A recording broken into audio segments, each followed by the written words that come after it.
En este video lo que vamos a hacer es integrar lo que hemos aprendido en relación a estructura electrónica junto con la organización de la tabla periódica. Para ello hay una serie de actividades que yo voy a acompañar a su resolución. Bueno, justamente el objetivo de trabajar con la tabla muda es relacionar la estructura electrónica de los elementos que hemos estado estudiando y integrarlos, relacionarlos con la organización de la tabla periódica actual. A esto me refiero cuando hablo de las actividades de la tabla muda. Acá está la tabla muda. Entonces vamos a empezar a resolver estas actividades. Pero primero tenemos un diseño de tabla en la cual nos muestra los grupos del 1 al 18, pero acá se especifica una nomenclatura antigua que los numeraba justamente con números romanos. Pero lo interesante acá es ver que además de los periodos numerados, nos muestra que los grupos se dividen en dos categorías. Los B, que están situados en la parte central, y los A, que ocupan los extremos de la tabla. Veamos a continuación que estos grupos, también llamados familias, recordemos que un grupo se conformaba cuando los elementos nucleados comparten algo en común. En este caso, Mendeleev, que solamente conocía el modelo atómico de Dalton, es decir, para él el átomo era indivisible, porque esas eran las ideas de la ciencia imperante en ese tiempo, bueno, no sabía que esas propiedades en realidad eran el correlato de la estructura electrónica. Sin embargo, tuvo la audacia de poder organizarlos en función de sus propiedades en grupos o familias. Y acá lo que estamos mostrando es que estas familias tienen nombre y el nombre generalmente es el elemento que encabeza el grupo. Por ejemplo, el grupo 4A o 14 es el de los carbonoides, porque el primero de esta familia es el carbono. Sin embargo, el grupo 7A o 17, donde está el flúor, el cloro, el bromo, el yodo, es la familia de los halógenos. Esta va a ser una familia de elementos que vamos a trabajar más adelante cuando tengamos que formar compuestos binarios. También tenemos las familias de los elementos de transición. Acá, por ejemplo, está mal escrito en esta diapositiva, no es fierro, sino hierro. Y tenemos la familia del cobalto, la del níquel, la del cobre, la del zinc, porque justamente esos son los elementos que están primeros en estos grupos. También podemos ver que la nomenclatura moderna nombra a los grupos con los números arábigos del 1 al 18 y la nomenclatura antigua utiliza los números romanos. Otra cosa que podemos ver en esta diapositiva es la posición de los lantánidos y actínidos, es el conjunto de elementos que conforman las tierras raras. Fijémonos que ellos se encuentran en esta posición por un tema de espacio en la tabla, pero como ya lo habíamos visto en clase, la ubicación de ellos estaría en el periodo 6 y 7 junto con los elementos de transición.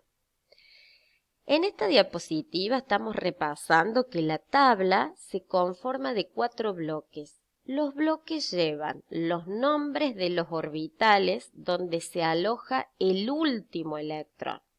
Entonces, los representativos, tanto bloque S como bloque P, están en los extremos.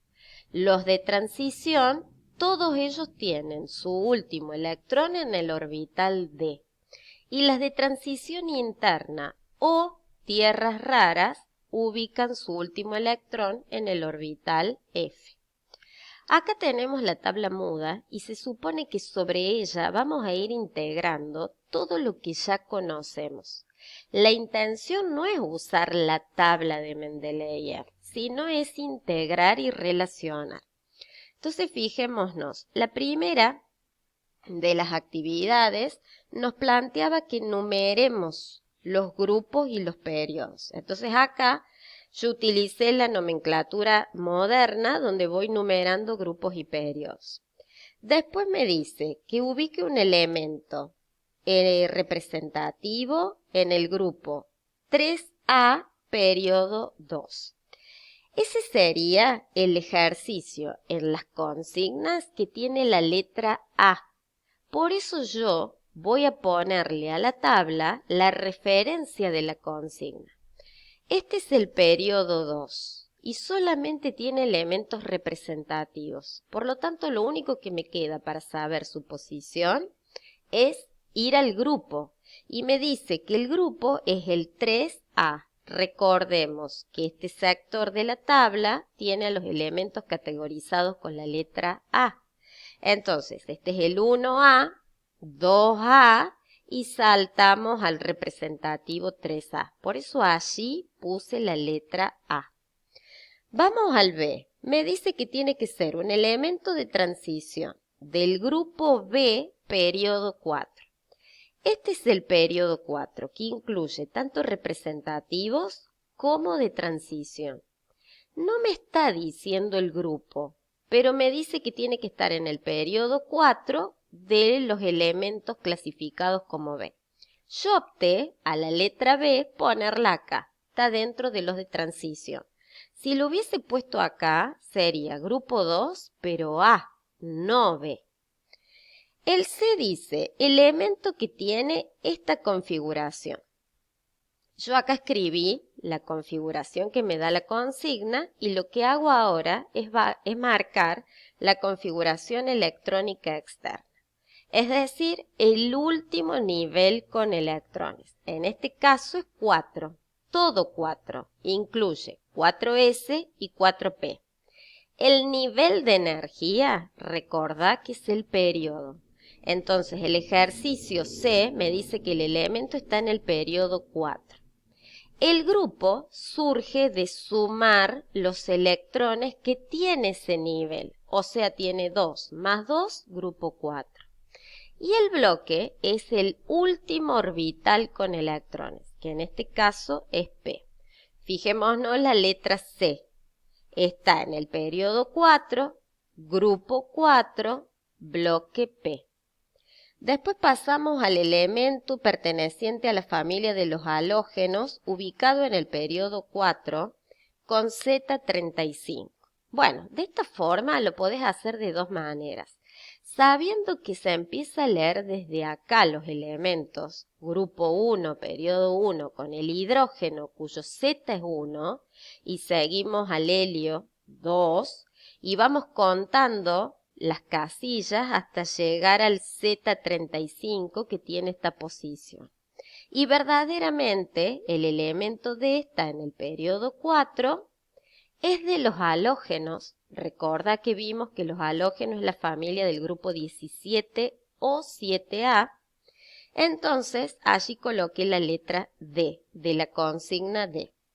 El elemento D, vamos a ir a buscar la configuración, yo la transcribí y lo único que hago para saber su posición es marcar el último nivel con electrones. De allí saco que el nivel es el periodo. La suma de los electrones es el grupo, 5A. ¿Por qué A? Porque está en el bloque P, por lo tanto es representativo el ejercicio E. Periodo 3, grupo 5, bloque A. Vamos al F. Tiene que ser el primer elemento de las tierras raras, lantánidos. Yo lo puse justamente en el periodo 6, pero también lo marqué acá. Allí es la posición del primer elemento de los lantánidos. El G dice que tiene que tener la siguiente configuración electrónica. Lo único que hago es repetir lo que venimos haciendo. Por eso, una vez que ubique la externa, saco del nivel el periodo, que en este caso es 3, el grupo, sumé los electrones de ese nivel, es 8A o 18 y el bloque es P. Vamos a H. Tiene que tener 2 electrones en el nivel 2. Recuerda que nivel sería el periodo 2. Y el grupo es la cantidad de electrones, o sea, si tiene 2 electrones, está en el grupo 2. El I es el elemento radioactivo del periodo 5 de la familia del grupo 6, calcógenos. Periodo 5, familia 6 o 16. J es un elemento que tiene 2 electrones en el nivel S, 2 electrones en el orbital P y pertenece al periodo 5. O sea, J, acá yo lo puse porque está en el periodo 5. Pero vamos a ver en el diseño de cómo fuimos armando su configuración, el ejercicio J, yo transcribí la configuración electrónica hasta llegar al periodo 5, es decir, nivel 5, que tenga 2 electrones en S y 2 electrones en P. Entonces, el resultado es el periodo 5, el grupo 4A del bloque P.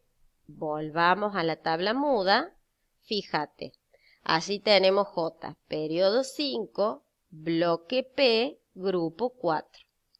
Los dos últimos son K, elemento muy electronegativo del periodo 6, pero me van a decir cuáles son los electronegativos. Bueno, cuando volvamos a clase tenemos que ver una propiedad periódica, la electronegatividad, que hace referencia a la capacidad que tienen los átomos de atraer electrones de átomos vecinos, es decir, quedarse con los electrones de los átomos cercanos a él. Esta información es numérica, esa fuerza se ha medido y está tabulada, es decir, es un dato que figura en tu tabla periódica. A grandes rasgos te voy a explicar en esta oportunidad que el elemento más electronegativo, que tiene el máximo valor de fuerza de electronegatividad, es el flúor, que está en el extremo superior derecho de la tabla. Y el más electropositivo, es decir, aquel que no tiene condiciones para quedarse con los electrones de los átomos vecinos, es el cesio, también puede ser el francio, que comparten el mismo valor. Entonces, la tendencia me dice que los elementos cerca del flúor son electronegativos. Y fíjate que esta es la zona de los no metales. Y que los elementos cercanos al cesio son los electropositivos. Fíjate el sector de los metales. Por eso, si yo vuelvo a la tabla muda, me voy a encontrar que en el periodo 6, grupo 1 son muy electropositivos en realidad. Y el L me habla de un elemento que está en el nivel 7, en el bloque S, y tiene 2 electrones en su último nivel. Por eso lo puse periodo 7, grupo 2, por presentar 2 electrones en su último nivel, y en el bloque S. Este es un video que va a acompañar la autoevaluación de las actividades si ya las resolviste, o explicar algunas dudas que puedes tener para la resolución. Las dudas más profundas son las que vamos a trabajar en clase cuando nos volvamos a encontrar.